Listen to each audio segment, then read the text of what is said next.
आगे 50,000 अकाउंट में आगे 50,000 अकाउंट में खर्चा करे तो 50,000 आवाकल सब देखते हैं, आवाकल सब देखने वाला धन को कोई जाने वाला धन को कोई बढ़ते तेल सब बढ़ते तेल सब जाने वाला धन बढ़ते तेल कोई लेकिन वो बढ़ते तेल सब बुद्धि हुई आंख में बैठे कोई कितना आनंद आएगा। देखो बेटा आनंद आएगा हुई आंख में बैठ कर तो देखो ज्ञान ही तत्व कितना आनंद आएगा। देखो बेटा इधर भी बताना पूरा ज्ञान ही तत्व कथा तो दुनिया जान कथा तो दुनिया लेकिन कथा का मार्ग लेकिन कथा का मार्ग में जो कथा तो दुनिया में जो लेकिन कथा का मार्ग जाने वाला कथा के अंदर में जो छुपी हुई है उस बढ़ते तेल बढ़ते तेल पटेल के पटेल के तेल मान लीजा पटेल मान लीजा कहाँ के मान चला गया मान चला गया मान गुजरा कहाँ के मान गुजरा मान चला गया कथा तो दुनिया लेकिन कथा का बुजुर्ग मन ध्यान मन समझ गए बेटा पूछ लो नहीं तो बाबूजी लोग समझ लो नहीं तो बाबूजी लोग समझ गए मुझे बोल ये ऐसा बेटा ये भागवत में कथा भागवत में है ये जानना जरूरी है। लोग कभी भी न कहें भागवत में कहे मैं इतना हूँ ना है मैं इतना हूँ लोग कभी बोलो न कहें कि मेरे बोलो इतना है मैं इतना हूँ मेरे पास इतनी संपत्ति मत बोलो बेटा जितना है बेटा जितना है उसी में संतुष्ट। माता जी जब त्रेता युग की कथा विभीषण समझ रहे हो वो विभीषण जिसने भैया के पांच रह कर भी आज लोग कहते हैं कि ये घर घर में लंका छेद कह तो देते हैं लेकिन कहते हैं ना लंका निकट कर वासा यहाँ कहां सज्जन कर वासा। केवल लंका में तीन थे पहला विभीषण दूसरा मंदोदरी तीसरा सुलोचना और चौथा त्रिजटा चारे जन रही लंका एक कहे गए कि लंका निकट कर वासा और यहाँ कहां सज्जन कर वासा। ये पांच उंगली बराबर नहीं है बेटा और हर आदमी मैं जो बता रहा हूं उसको सोचने वाला नहीं है। आज ये सत्यव्रत की कथा में आ रही है जो सत्यव्रत रोज स्नान करते थे और 5 अंजलि अर्घ देते थे आज कई कर्ण संस्कार कराया है लेकिन गुरु जो बोला है गुरु का महत्व को अभी कहे गए कि लंका निकट कर वासा एक मुठा पान एक मुठा मुखारी एक मुठा पान उंगली बराबर नहीं है बेटा और हर आदमी मैं जो बता रहा हूँ उसको सोचने वाला नहीं है। आज ये सत्यव्रत की कथा में आ रही है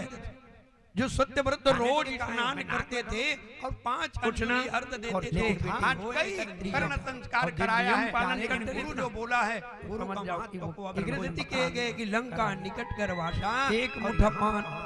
राजा सत्यव्रत रोज स्नान करते थे एक मुठा पान उंगली बराबर नहीं है बेटा स्नान के बाद कच्चे और हर आदमी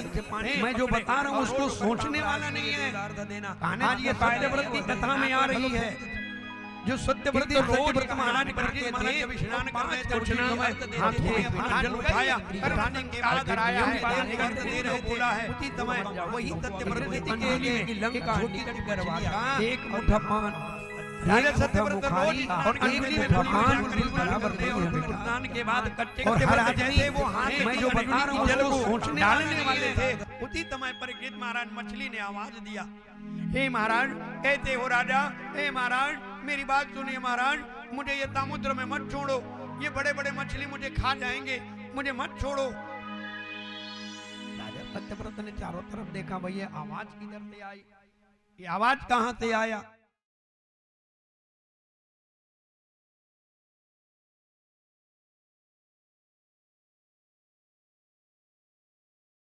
कहते हो राजा हे महाराज मेरी बात सुनिए महाराज मुझे ये समुद्र में मत छोड़ो ये बड़े बड़े मछली मुझे खा जाएंगे मुझे मत छोड़ो। राजा सत्यव्रत ने चारों तरफ देखा भैया आवाज किधर से आई ये आवाज कहां से आया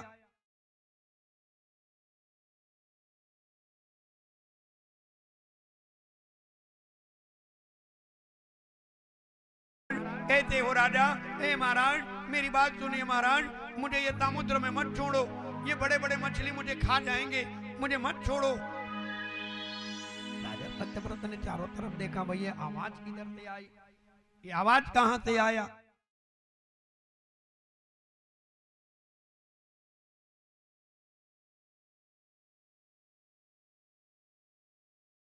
कहते हो राजा, ए महाराज मेरी बात सुनिए महाराज, मुझे ये समुद्र में मत छोड़ो, ये बड़े बड़े मछली मुझे खा जाएंगे, मुझे मत छोड़ो।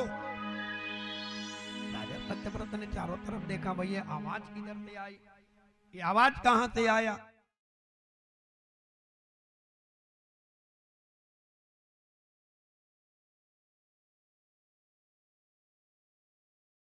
कहते हो राजा, ए महाराज मेरी बात सुनिए महाराज, मुझे ये समुद्र में मत छोड़ो, ये बड़े बड़े मछली मुझे खा जाएंगे, मुझे मत छोड़ो। राजा सत्यव्रत ने चारों तरफ देखा, भाई ये आवाज किधर से आई, ये आवाज कहां से आया।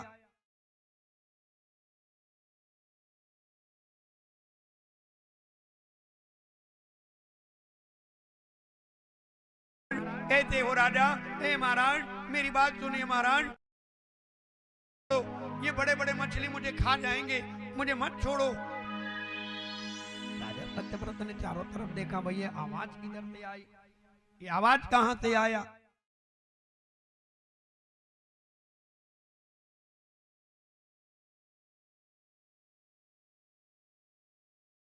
कहते हो राजा, ए महाराज मेरी बात सुनिए महाराज, ये बड़े बड़े मछली मुझे खा जाएंगे, मुझे मत छोड़ो।